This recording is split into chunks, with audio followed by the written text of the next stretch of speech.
Okay, once you have sharpied and erased everything, we are going to add some snowflakes into the sky. So you have these handouts in your resource folder. There's a front and a back, and we're going to draw some in the negative space, making different sizes. So if you can look here, most of them start the same with a plus. And then if you put an X over the top, that's kind of the nice starter part.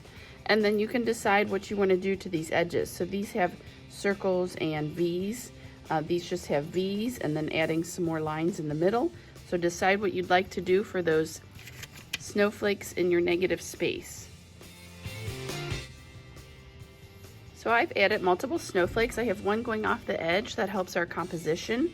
I'm changing the size of them so they're not all the same size, and I've moved them around that space. I am going to put one in my mouth, and we're going to do this fairly simply. We don't want a real complicated one, because remember, it is about catching a snowflake on our tongue. So go ahead and put a small one in there, keeping this one more simple. And then we're going to Sharpie with a mat. I'm going to use both Sharpies, the thick and the thin, because some of these I might need the thin one. Once you're all finished sharpening, you want to erase your pencil to clean up your paper before we start the color. Take your time to get all that pencil out. Next, we're going to start coloring the skin. So really the only skin on this drawing are the ears, around the mouth, and this nose spot. So pick a crayon color that matches your skin color, and then carefully go ahead and start coloring that nice and neat, pushing medium pressure to fill up that space. Pick a color for your hair. If this is you, you can try to match your hair color. It depends on if this is you or just another person catching a snowflake on their tongue.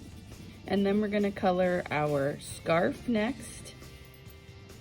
So you can see I'm coloring my scarf in a pattern. I'm going to alternate with the red as my second color. I'm going to color my gloves as well with my crayon. And I'm going to pick a color from my scarf. You can choose any color you want though. Remember, we're coloring completely and pushing with nice medium pressure to fill up that space. Okay, so I have colored my penguin, so you want to go ahead and color whatever you put on your shirt, again with crayon. Colored my mittens, I colored my tongue, and then I am going to go over the snowflakes with a white crayon. So by going over that, you can just kind of color over the lines. You could make it like a circle. You do have to push fairly hard for this to show up, because we're going to be painting over the top, and the white will then show up for us.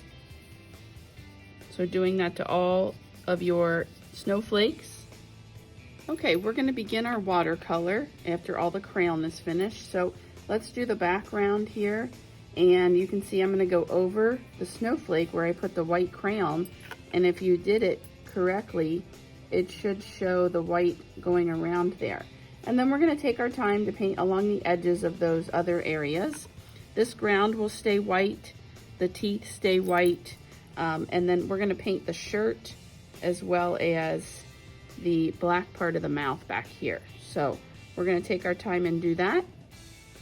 So I have finished my shirt, and now we're going to use a different kind of watercolors to do. I'm sorry, I didn't finish my shirt. I finished my background. We're going to use a different kind of watercolors to do our shirt and our mouth here. So for this part, we're going to be using a set of watercolors. They might all be brand new. This one is brand new. And we get a cup of water, but we only fill it halfway. Otherwise, it's too likely to spill. Then I'm going to show you how to use these watercolors. We'll also put a sponge on our tray. As a reminder, for sponges, you get them fully wet and then you squeeze out all the water. That way it will do its job well when we need it. So I'm going to get some water on my brush, and I'm going to start with the black first. And I'm going to put a little bit of water in there and make a little puddle.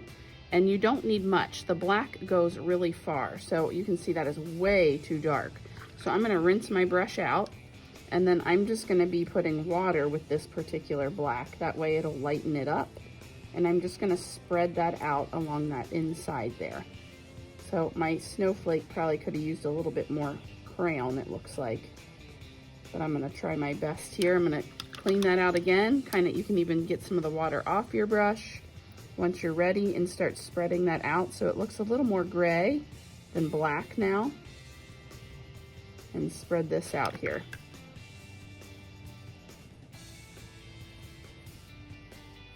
So I painted the mouth. I am gonna go ahead and take my ultrafine Sharpie and put another snowflake on my tongue. That way, if that one's not super visible, I can have this one be my snowflake that is being caught on my tongue.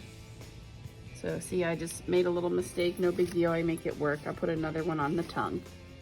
And for my last spot to paint, I'm gonna make my shirt green. So I'm gonna get this paintbrush cleaned out and then make sure you kind of dry it off. You can always see if it's still got color on it. And then I'm gonna get clean water and put it in my green. Again, make a little puddle that's looking activated. And then I can start painting on my shirt. So remember, puddles, you want to spread those out so that we don't have puddles sitting on the painting. Okay, I have finished painting. I'm going to put this on the drying rack. For cleanup, you need to make sure you clean your brushes all the way out. Then I'm going to put that on the sponge, check to see if it's clean. Whoops. If it is, I can go ahead and leave those here on the tray. I'm going to get fresh water, and these stay open so that they dry for the next group.